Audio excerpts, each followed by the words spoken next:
తెలంగాణను తెచ్చిన పార్టీగా బీఆర్ఎస్ 10 ఏళ్లు పాలించగా తెలంగాణను ఇచ్చిన పార్టీగా కాంగ్రెస్ ఇటీవలే అధికారాన్ని దక్కించుకుని ఏడాది పాలనను పూర్తి చేసుకుంది. ప్రభుత్వం ఏర్పాటైన కొత్తల్లో సీఎం రేవంత్ రెడ్డి మార్క్ పాలనపై చాలా అంచనాలున్నాయి.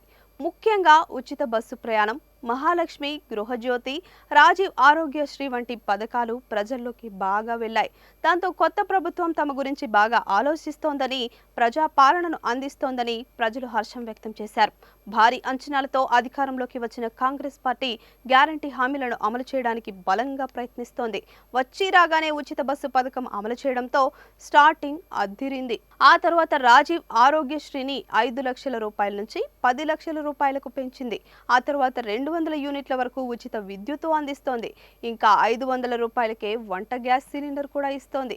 అలాగే రుణమాఫీ కూడా చేసింది. వీటికి తోడుగా సన్న బియ్యానికి క్వింటాలకు 500 రూపాయల బోనస్సు ఇచ్చింది.